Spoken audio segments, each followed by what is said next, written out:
Certainly self-discipline, self-control. Okay. So, any one of you, usually Archanadi, because she has got medical duties and she goes away early. So, Archanadi, you can read. Okay, Rangad, I read. Go ahead. Certainly self-discipline, self-control is never easy. All intelligent human beings know that they must exercise some control over themselves, and nothing is more common than this advice to control the senses. But ordinarily, it is only advised imperfectly and practiced imperfectly in the most limited and insufficient fashion. Even, however, the sage, the man of clear, wise, and discerning soul, who really labors to acquire complete self mastery, finds himself hurried and carried away by the senses. That is because the mind naturally lends itself to the senses. It observes the objects of sense with an inner interest, settles upon them, and makes them the object of absorbing thought for the intelligence and of strong interest for the will. By that, attachment comes. By attachment, desire. By desire, distress, passion, and anger, when the desire is not satisfied or is thwarted or opposed. And by passion, the soul is obscured.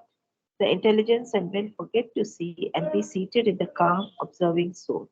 There is a fall from the memory of one's true self, and by that lapse, the intelligent will is also obscured, destroyed even. For the time being, it no longer exists to our memory of ourselves, it disappears in a cloud of passion. We become passion, wrath, grief, and cease to be self and intelligence and will. This then must be prevented, and all the senses brought utterly under control. For only by an absolute control of the senses can the wise and calm intelligence be firmly established in its proper seat. Okay, so this is the important passages in the Gita. The yoga of the intelligent will, we are doing it through the buddhi. We have to, the buddhi, the mind has got several layers. No? We have got the physical mind, which is what the senses are. The senses are supplying the sense data to the manas. The manas is the physical mind. And it is that which is telling you what you are seeing, what you are hearing, what you are smelling, and what you are touching and tasting. So that is first. But then there is also a vital mind and there is a pure mind. So you have to detach yourself from the attachment of physical mind to the senses. That link has to be cut. Only if that link is cut can you control the senses. Otherwise the senses will, like a boat on a stormy sea, it will get completely washed away. It's very difficult. And the analysis is very easy, and we'll see what that analysis is of the sense objects. So, certainly self-discipline, self-control is not easy. Okay? In the previous para also he has told you that we are attracted to sense objects, and when we are attracted, an interest comes, and then we start even in our mind, we start before enjoying before the physical enjoyment. Okay, if we see tasty food, it goes even to the extent of the saliva coming into the mouth. Okay, there is a reaction even before you start eating. So the enjoyment in the mind comes. Okay, that enjoyment in the mind has to be cut. Then the attachment is likely to go. Otherwise, if you are enjoying in the mind and letting your mind enjoy what you are going to enjoy physically, then it's very difficult to cut the link in the mind. And you will be washed away. You will be swept away by the senses. That's what he's saying. Certainly, self-discipline, self-control is never easy. What are you trying to control? The senses. The senses are all oriented outwards and they go towards sense objects. And what are the sense objects? Everything in the world is sense object. Everything. Whether they be flowers or animals or human beings or food or smells, everything attracts you. Okay, even beautiful sound attracts you. Beautiful textures also, everything attracts you. So all the senses go outwards. So that has to be controlled. They are usually compared to the 5 horses which are carrying which are yoked to a chariot. And the chariot is the body, and you are the Sarathi. You are the soul is the Sarathi, but the soul has to use the reins and control the horses. The reins are the control, which you can, but normally we don't. We allow the horses full scope to run where they want. That's the image usually used. So, all intelligent human beings know that they must exercise some control over themselves, and nothing is more common than this advice to control the senses. Everybody does that. Okay, the parents control their children and say, don't eat too much. Okay, and when you go out, they want to eat ice cream, they want to do this, they want to do that. Girls get attracted to dresses in the shops. So all the time there is an outward going sense action. So that is what is, and everybody is told. It's very common in life to control yourself a little bit. But this control is not what is being advised in the yogic life. It's totally different. A certain amount of control is necessary in ordinary life. Otherwise, you will be in trouble. You will be encroaching on other people's territories also, and you will also harm yourself in every way. So that's why a little self-control is necessary, but that is a very ordinary moral control. It's not a spiritual control. Spiritual control, totally unaffected by the senses. The senses will go on giving you data. Okay, the senses don't stop giving you data, but you are left absolutely without any reaction. That is, and we have seen the image in the Gita, like the waters, all the waters, the rivers flow into the sea, but the sea remains exactly what it is, vast and calm or whatever. It doesn't change its constitution. So that's exactly what should happen. All the senses are like the rivers, even if they enter into you, and they will enter, but you must be absolutely unaffected, like the sea, calm. And so that is the self-control that he's talking about. All intelligent human beings know that they must exercise some control over themselves, and nothing is more common than this advice to control the senses. Very common. But ordinarily, it is only advised imperfectly and practiced imperfectly in the most limited and insufficient fashion. These are normal social controls. That's all.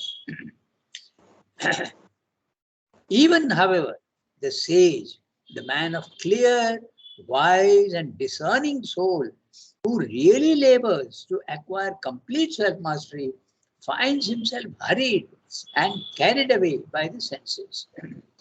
The image used there is like the boat on stormy waters. It gets completely, you have no control over the boat. It gets completely washed away, swept away. Even, however, the sage, the man of clear, wise, and discerning soul, even one who are fully trying to control themselves, can't always do it. When can you do it?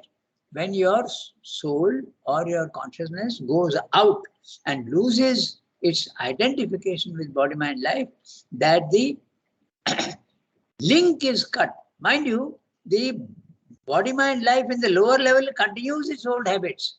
The senses are entering into it and it is going on, but your soul has now cut the link between your body, mind, life and itself. So now it is not affected at all. So you become the witness. You're just standing up and watching your body doing everything that it was doing before, but you are not affected at all. Okay. So this is what, that's the Brahman consciousness. So that is because the mind naturally lends itself to the senses. It's a very, very, it's a device of nature. It's a mechanism of nature. The senses are giving you data and the mind is interpreting them, and there's an attachment to it. If there's no attachment, the senses, what it is gathering will have no effect on you, and that can be dangerous. Because suppose there is fire and your senses are saying that yes, there is heat and there is fire, but your mind is not bothered at all, then you're going to be in danger. So the connection, nature has provided the connection between the mind and the senses for your own benefit. But if you want to go to the next level in yogic sense, then it becomes a problem. So this is the truth for every stage. The lower stage is necessary, but when you want to go to the higher stage, that necessity becomes an obstacle. At all the levels, this principle is there right from the lowest to the highest. That's the whole problem. That is what has to be done. But Rangada, Yeah, Rangada, yeah, when you attain the Brahman consciousness, but you don't have the control, no? You have that's cut it. the link, That's but the right. control isn't there. No, it is not. Usually it is not. Okay? Usually it is not. You are only, that's the first step. The first step is to separate yourself. And that's a great thing, because then you realize so many things. You realize that you are not doing anything. Nature is the doer and you are only the observer. But at our level, because we have identified with the nature, we think that we are doing, we are smelling, we are eating, we are deciding things, we are reading, okay, we are hearing. We are not. It's a body mind life that is doing that through nature. No, nature is making you dance like a puppet and you think that you are doing. Totally wrong. The image also given is like a fly sitting on a huge flywheel, okay, in a machine, and the wheel is going round and round, and the fly is thinking, I am going round and round. You are not going round and round at all. You are being made, forced to go round and round. And that is the reality. So the first step in yoga is to detach yourself from your body mind life, and then you realize that you are pure consciousness. There is absolute peace. Nothing is bothering you, neither pleasant things nor unpleasant things.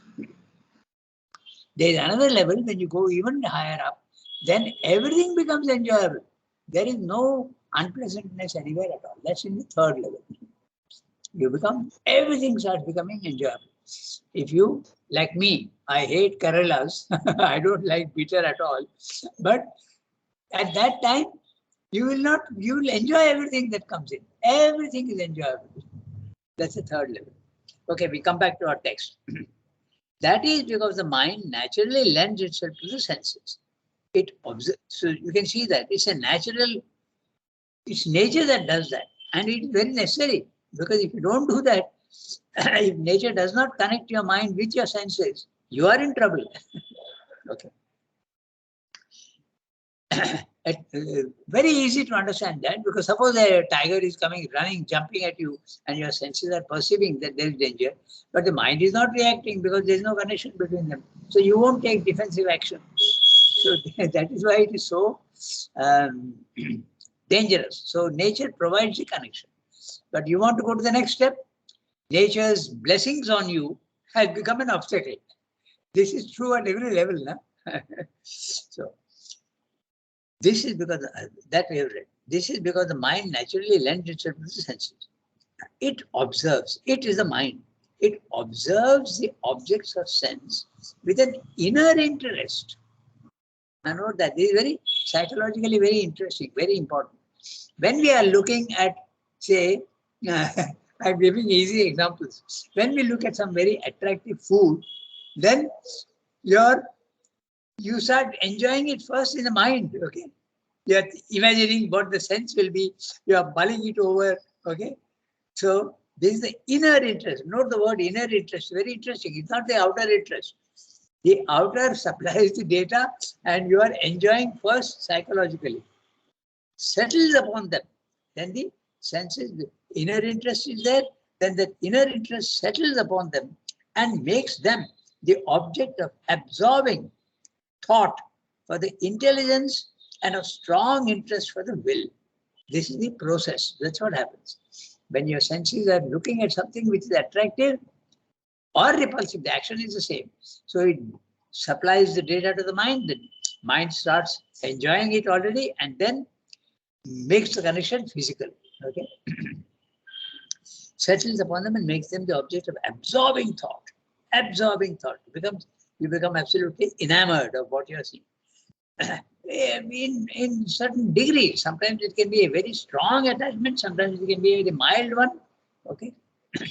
So, and if it is unpleasant, there's no attachment at all.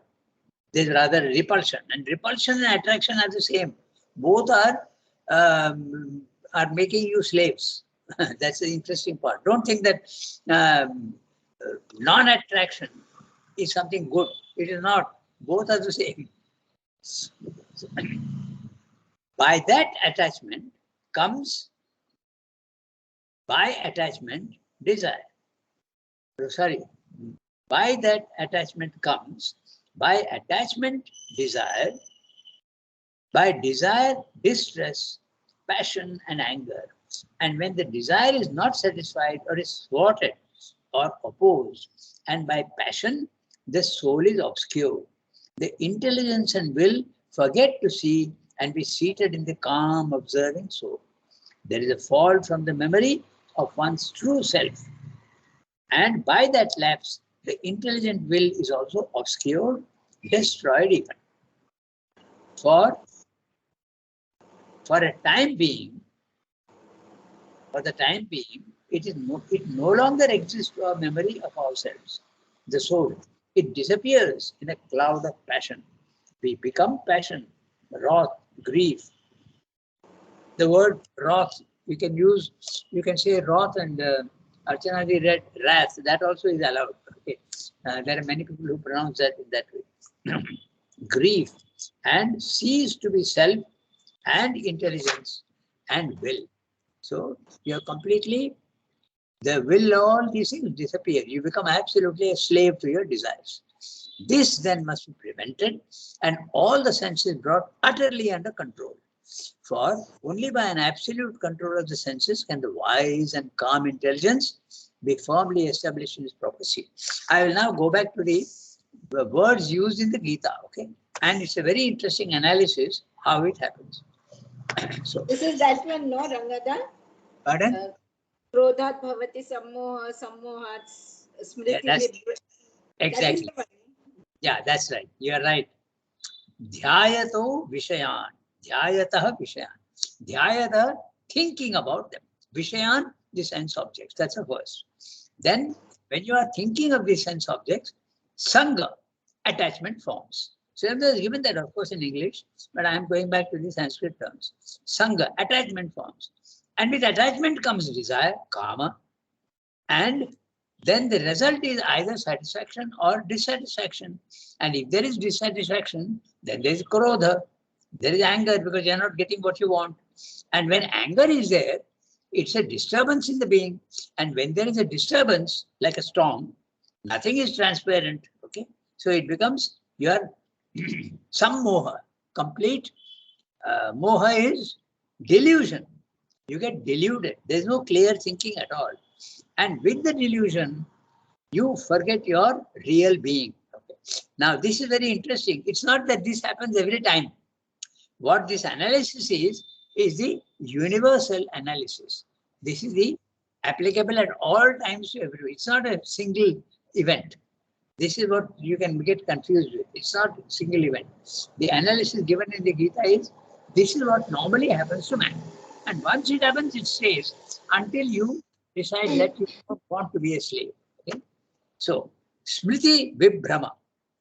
Sammoha gives smriti vibhrama. You forget your real self. Everybody, from the beginning of life itself, we have forgotten our real self. Then from smriti, then there is smriti bhrausha. There is a fall from the realization of your own self. Then that gives you buddhinasha. Buddhinasha, your mind is incapable of seeing things and you are likely to do all sorts of nonsensical things. And that will lead to vinasha, destruction. So this is the normal. Yeah. But obviously, every time you have a desire, you are not being destroyed. So it's a universal phenomena which is being described, which is at the base of all. It's a fundamental thing that happens. That is how we forget who we are. This is what it has to be applied, not in individual event, but at all levels. Whenever desire comes, this happens. That's what it happens. It doesn't mean to say that when we don't have desire, we know the soul. It's not that at all. Okay. That's why this is not a one-time event, what is being described here. It's a universal thing, a fact of existence. That's why all men they forget, because the attachment is already there.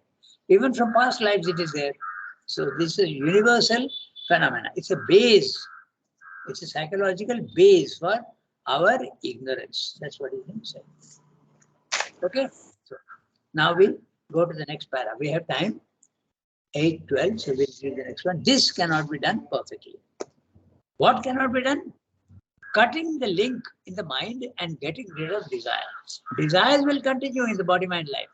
But let your buddhi get loosened from the attachment to desire. Let the link between the mind and the desire be cut. That's what he said. And once that is there, the desire will continue in the body, mind, life, but you are free. Okay? Your consciousness is free. Then you realize that you are not the body, mind, life, and you are the consciousness. We come back to that famous Shankaracharya's Nirvana Ashtakam. Na? Mano buddhi ahankara chittani naham. I am not all these things. Nachakrana, Netram, all these things are there, it's going on. I am not all the senses, I am not these things. Then what am I? I am pure Chidananda Rupa Shivoham Shivoham. I am pure Ananda, Chit Ananda. That's the nature of my soul. So next one, who'll read? This cannot be done. Anyone? Shall I read? Okay, Tarika, usually because this is Gita. Go I ahead. enjoy Gita. Yeah. Because it all comes back again. The whatever we have read, no, in Gita, it all comes back suddenly, like it comes back. That's right. Your memory is recovered. We'll see. Pardon? I said your memory comes back. Yeah, it comes back. Some memory loss in the Gita, but memory comes back. Yeah. Okay, go ahead, read. This cannot be done perfectly by the act of the intelligence itself, by a merely mental self-discipline. It can only be done by yoga with something which is higher than itself and in which calm and self-mastery are inherent. And this yoga can only arrive at its success by devoting, by consecrating, by giving up the whole self to the divine. To me, says Krishna, for the liberator is within us, but it is not our mind, nor our intelligence, nor our personal will. They are only instruments. It is the Lord in whom, as we are told in the end, we have utterly to take refuge. And for that, we must at first make him the object of our whole being and keep in soul contact with him. This is the sense of the phrase, he must sit firm in yoga, wholly given up to me. But as yet, it is the merest passing hint after the manner of the Gita. 3 words only which contain in seed the whole gist of the highest secret yet to be developed. Yukta asita mattapara. Matpara. So now he's telling you very clearly that don't think that with your mind you can control the vital. The vital is vital is the center of energy, action, power. And the mind is more subtle. It goes for knowledge. It has a certain power, but the vital is restless and you can't control it with the mind. You need something much more powerful than the mind. This cannot be done perfectly. It can be done to a certain extent, but that is suppression. When the mind tries to control the vital, it is suppression. It is not control. Control means the desire is not even there. That is a real control. Okay, but it's a suppression. So this cannot be done perfectly by the act of the intelligence itself. The intelligence can't do that. The mind can't do that. By a merely mental self-discipline. It can only be done by yoga with something which is higher than itself. That means in the second, the spiritual consciousness. When you detach yourself and go to level 2, then it is possible. By yoga, something which is higher than itself and in which calm and self-mastery are inherent. Because When you go to level 2, you are in the Brahman consciousness. And remember, the Brahman consciousness is peace, immutability, featurelessness, infinity and eternity. So naturally, if it is featureless and peace, you are not affected at all. Okay, so that's what it. Like the waters that come into the sea is unaffected. You remain absolutely calm. So it has to be in the level 2. Level 1, you can't do anything much. You can, but you will be forcing yourself. And when you force the vital not to enjoy, two things can happen. This is also very interesting psychologically. If your vital is strong, okay, there is a revolt. And if your vital is weak, then there is a depression. If you control the vital with your mind, this can happen. So because I want to have good food, I want to have good clothes, but I'm not getting it, then there is a disappointment. And when the disappointment is there, actually it happens like that the vital says, you're not giving me what I want. Okay, I won't cooperate with you. So you go into a depression. I won't give you the energy to even live your normal life. Actually, it sounds very funny, but this is what happens. Okay, you go into a depression. Then when you get what you want, again you are perked up. That's what happens. But suppose you are a very strong vital, it will not go into depression. It will hit back at you. It will become violent. And this is very interesting. How does that violence express itself? You will find that you are getting unnecessarily disturbed. You get angry with people for no reason at all. If you are very observant, you will see that this can happen. When you're trying to control your vital, okay, all sorts of things can happen. Many people have told me, okay, their parents, for instance, okay, if you don't do what your parents want, okay, their desire for controlling you is not there. So they start becoming angry for no reason at all. They start scolding you. I'm only giving you one example, but if you do that, see, 90% of the time we can't observe this because we give in to our desires. No? We satisfy our desires. And when we don't satisfy our desires, there is a mild reaction, not a very strong one. But if you're doing yoga and you say no, because normally, if I don't get what I want today, you console yourself by saying, I'll get it tomorrow. What does it matter? So the vital doesn't revolt. But if you tell your vital, I don't want it ever, neither today, nor tomorrow, nor day after, then it will revolt. This Srimni is saying, I'm not saying. It is there in the letters. Okay, so in other words, you can't control with the mind. You have to just detach yourself. The vital and the body and the mind will go on with their own methods, but you have to first detach yourself. And the true control, as Pallavi was saying, there is no real control of the lower. That comes only at the third level. Then you have the power to control the lower level, the level 1.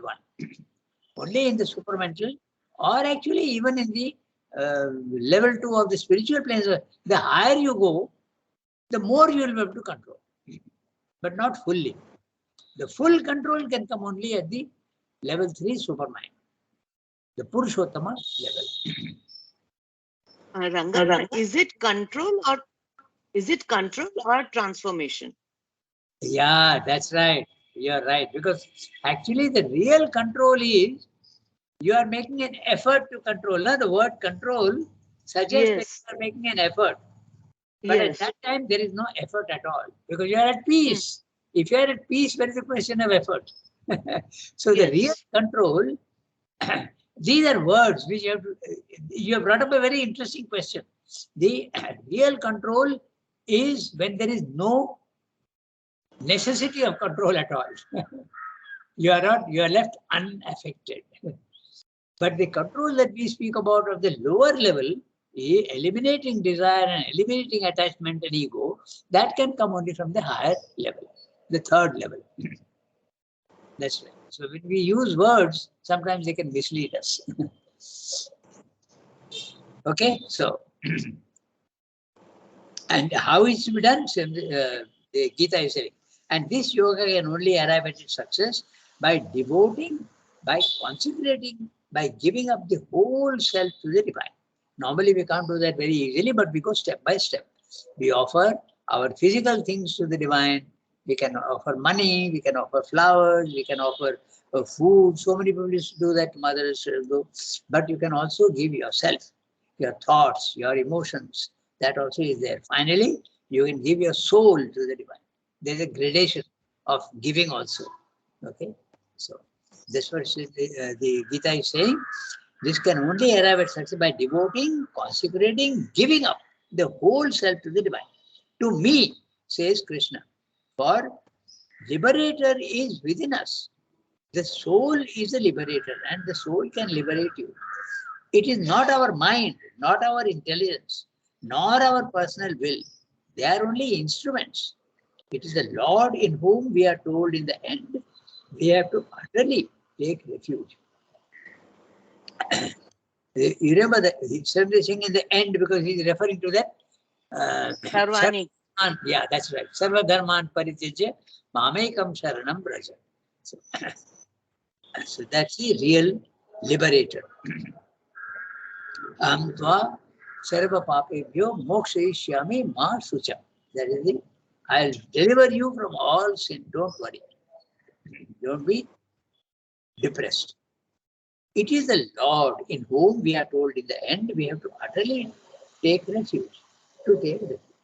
And for that, we must at first make him the object of the whole being and keep in soul contact with him. And how can you do that? By remembrance. You start with remembrance. Everything that you do, remember the divine. And that you can't do all the time because if you are doing your work, okay, you have to concentrate on the work outside. So you start by particular times when you are sitting down for your meal, think of the divine and offer the food to him. And you are coming out of your house. For each one, it will be a different time. Some people do it while going to sleep and getting up first thing in the morning. Some people do it when they are going out of the house. Okay, the traffic in Pondicherry is horrible, so protect me. You ask for help. Okay, and when you come back, you give thanks before starting. That's why in the ashram we have meditation a little bit before any event. Before the playground also starts, we have a small meditation, and at the end also we have small meditation. This small meditation, beginning and end, slowly, when practiced with intensity, covers the whole of life. It covers the whole of life. I like to give an image for that, and I'll share it with you. Okay, if you go to the tennis ground, you will see that there are basketball courts, but on the side there is a small, about 1.5 foot patch of grass. You have seen that?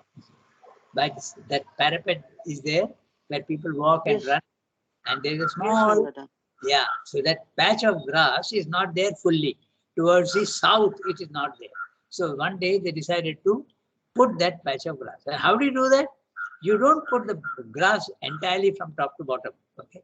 What you do is you take a bit patches and put one patch in another 1 meter away. You put another patch, another patch, another patch. So this is exactly similar to your thinking of the divine. You are not thinking all the time, but you are thinking at one point, another point, another point, and you go on increasing the points as you go on, and memory becomes a habit of the divine. Memory of the divine becomes a habit. Now what happens? Exactly, this grass starts slowly growing, and in 2 months, 3 months, or 4 months, the whole patch becomes grassy. So this is exactly what you have to do with your remembrance also. You start with certain points, point the repair if you want to, okay? Some focused on certain points. Then slowly, all the time you will remember the divine. And this is Ramakrishna's image is very interesting.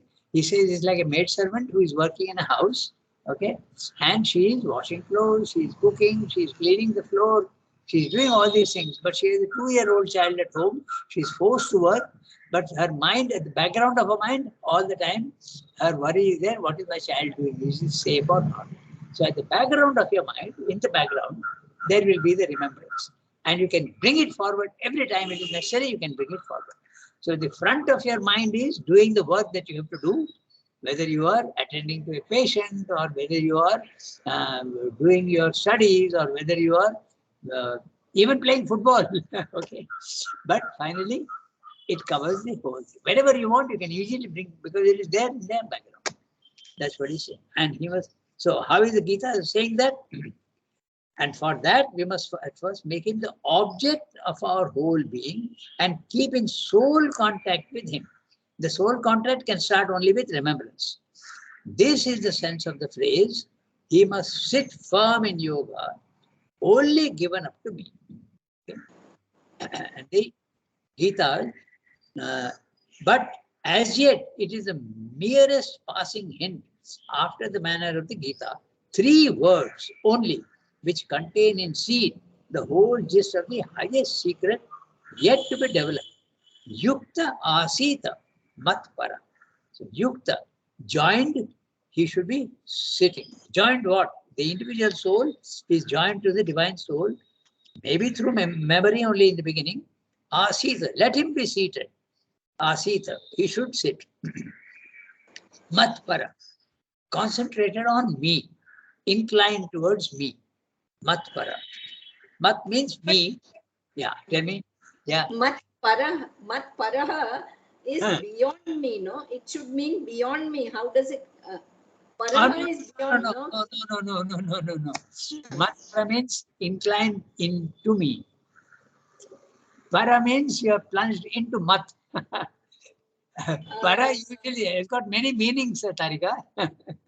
So what I'm saying is true that there is one of the meanings is above. Okay. I, but this here it means inclined towards.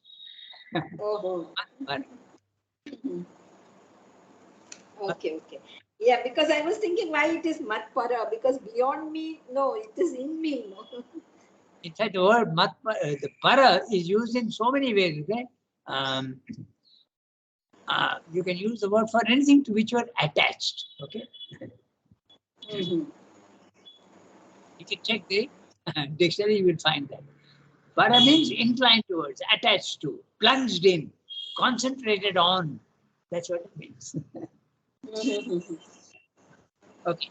So we can do the next one also. The story that you said about the maid, no, it reminds me of somewhere reading that you should be like a maid who works at home and takes care of the child of whoever is at home.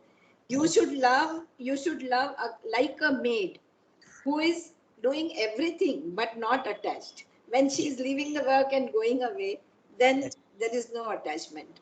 Then she is just walks out like that.